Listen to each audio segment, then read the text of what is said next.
Mid में मिले और उसमें 5 विन किए 5 लॉस किए, ठीक है। अब किसी ऐसे बंदे की लक जो गलत ट्रेंड में चला गया और उसको 10 ट्रेड मिले, 10 के 10 टॉप पे मिले और 10 के 10 लॉस हो गए, अब वो तो बोलेगा ना कि स्ट्रेटजी फेल हो गई, है कि नहीं? वो तो जी बोलेगा कि सर। मैंने तो स्ट्रेटजी जी की सर। सही तरीके से रूल को फॉलो किया, सब कुछ सही था, हर चीज सही थी, देखो फिर भी मैं फेल हो गया, इसका मतलब स्ट्रेटजी ने काम करना छोड़ दिया, ब्रोकर ने इस स्ट्रेटजी को मैनिपुलेट कर दिया। अब वो बेचारे को ये बात समझ में नहीं आ रही कि ये स्ट्रेटजी बॉटम के लिए बनी हुई थी, जिसने मुझे सिखाया उसने बताया ही नहीं कि ये बॉटम पे ट्रेड करनी है टॉप पे ट्रेड करनी है, उसने बोला कि ये स्ट्रेटजी है बस ट्रेड करो। शुरू शुरू में मैंने ट्रेड किया, उस वक्त मार्केट मेरे फेवर में थी, हमेशा मुझे विन मिल रहा था। और जब मार्केट हमेशा एक ही ट्रेंड में तो नहीं रहेगी, अगर 4 दिन डाउन ट्रेंड में रहेगी तो अगले 4 दिन अप ट्रेंड में भी तो आएगी ना मार्केट। तो पहले 4 दिन डाउन ट्रेंड में थी, आपको फायदा हो रहा था, आप विन कर रहे थे, विन कर रहे थे, विन कर रहे थे, 4 दिन के बाद वो अप ट्रेंड चला गया, ट्रेंड चेंज हो गया, अब ट्रेड कर रहे हैं तो नुकसान हो रहा है, अब इमोशंस भी आ रहे हैं, डबल डबल ट्रेड मार्टिंगल्स लगा रहे हैं कि रिकवर करने की कोशिश कर रहे हैं, तो सब कुछ फ्लॉप हो रहा है। तो क्योंकि अब वो जो विनिंग का प्रोसेस था बॉटम का, अब वो लॉस का प्रोसेस टॉप पे चला गया, हम लॉस कर रहे हैं, फिर कभी मिड पे कभी लॉस पे। तो अब ये बात याद रख लें कि एक हैमर की जो इंफॉर्मेशन है वो बॉटम पे अलग है, तो मिड में उसकी इंफॉर्मेशन अलग है, तो टॉप में उसकी इंफॉर्मेशन अलग होगी, उसकी वैल्यू अलग होगी। और इस तरीके से जितने हमारे पास ट्रेंड होते हैं, जैसे अप होता है ट्रेंड, जैसे डाउन होता है ट्रेंड, जैसे रेंज होता है, जैसे कंसोलिडेट होता है, तो हर एक स्ट्रेटजी का इन चारों ट्रेंड में डिफरेंट डिफरेंट सेटअप होता है और डिफरेंट डिफरेंट विनिंग रेशियो होता है। तो जितनी भी स्ट्रेटजी हम सीखेंगे तो हम इन ट्रेंड के हिसाब से सीखेंगे, बताऊंगा कि कौन सी जगह पे आपको स्ट्रेटजी ट्रेड करनी है, दूसरी जगह पे आपको मिले तो आपने इग्नोर करना है। तो ये जो हमारी स्ट्रेटजी फेल होती है इसी वजह से फेल होती है। अब जो स्ट्रेटजी का कंट्रोलर होता है, मतलब जिसने स्ट्रेटजी बनाई होती है, वो आप लोगों को तब सिखाता है जब मार्केट उसकी फेवर में चल रही होती है, राइट? और तब सिखाता है, आप सीख लेते हो, तब काम भी करता है, आपको अच्छा भी लगता है और आप तारीफ भी कर लेते हो। लेकिन जब वो ट्रेंड चेंज हो जाता है आपको ही पता नहीं चलता, क्योंकि वो बताता ही नहीं है, क्योंकि वो नहीं बताएगा तो आप दोबारा कैसे जाएंगे उसके पास, बताएगा, नहीं बताएगा तभी तो जाएंगे ना वापस, ठीक है। तो ये सारी चीजें चलती हैं। तो अब इस हैमर की हर जगह पे, हर जगह का मतलब मैं क्या बोलता हूं, position of price, position of price, क्योंकि पोजीशन ऑफ प्राइस तो हर जगह चेंज होती है ना। क्या पोजीशन ऑफ प्राइस के हिसाब से हैमर की हर जगह पे वैल्यू एक जैसी होती है? कोई बोले। नहीं नहीं सर। है सर। नो तो सर। क्या इसकी इसकी विनिंग रेशो 100% हो सकती है? No sir. नहीं। तो किसी भी स्ट्रेटजी की विनिंग रेशो 100% हो सकती है? नहीं सर। नो तो सर। कोई भी नहीं श्योर सर। तो कोई भी श्योर शॉट हो सकता है? नहीं सर। तो नो ये सर। नो। सब कुछ क्या है, धोखा है ना, कि मेरे पास 100% श्योर शॉट है, मेरे पास 99% श्योर शॉट है, मेरी एक स्ट्रेटजी जो 99% काम करती है, ये सब धोखा है कि नहीं है? है सर। Yes sir. तो जी यस समझ सर। सर। लीजिए इस धोखे में किसी ने भी नहीं आना। मैं बात सीधी करता हूँ, क्लियर करता हूँ, समझाता हूँ कि आपने ये नहीं समझना, क्योंकि वो शुरू से मैं एक लफ्ज जो है ना अपने स्टेटस पे भी रखता हूँ कि हम मार्केट से हमेशा क्या रखते हैं, एक्सपेक्टेशन। और वो ही हमें ऑलवेज हर्ट्स करती है, ठीक है। तो मार्केट से एक्सपेक्टेशन नहीं रखो, मार्केट से क्या रखना है, मार्केट के इंफॉर्मेशन के ऊपर ट्रेड करना है, एक्सपेक्टेशन नहीं रखो कि हो सकता है कि हो जाए, हो सकता है नहीं है, पक्का पक्का होगा तो हम करेंगे ट्रेड, ठीक है। तो जितने भी पैटर्न्स होते हैं, जितने भी पैटर्न्स, मार्केट की ब्यूटी क्या है, मार्केट की ब्यूटी की बात करते हैं।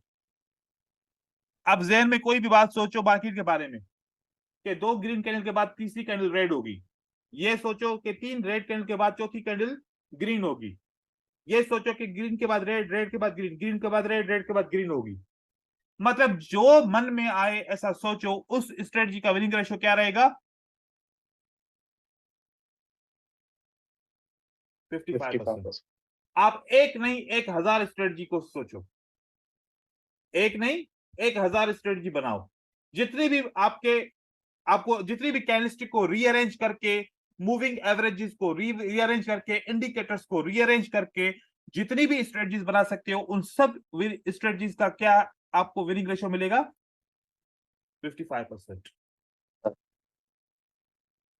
अब आपको क्या करना है, आपको इनके फिल्टर्स ढूंढना है।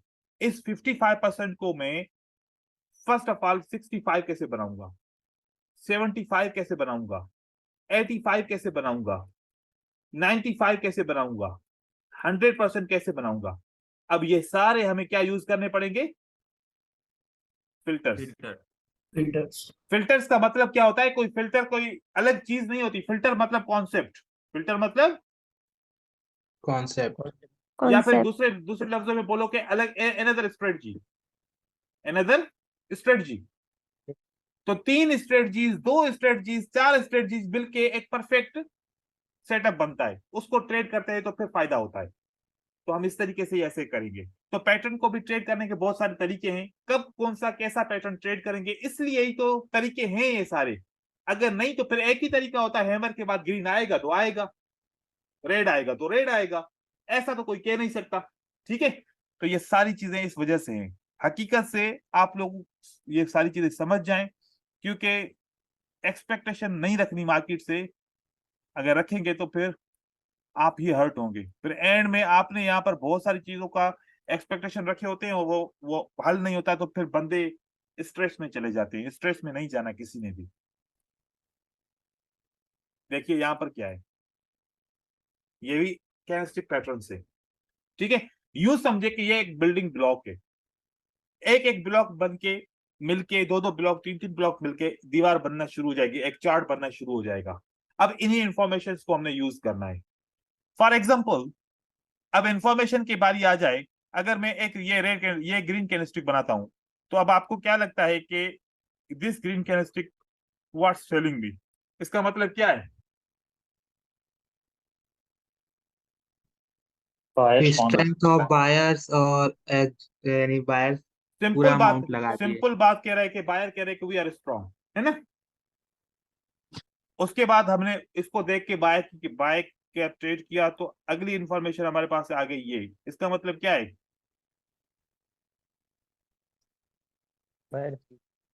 वीकनेस ऑफ सेलर्स स्ट्रांग नहीं है, सेलर्स आर इंटरेस्टेड।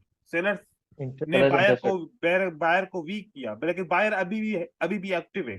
ठीक है, 20% तो है ना बायर, सही है। जी सर। तो उसके बाद सेलर ने फिर हमें यह इंफॉर्मेशन दी। उसके बाद सेलर ने क्या इंफॉर्मेशन दी हमें?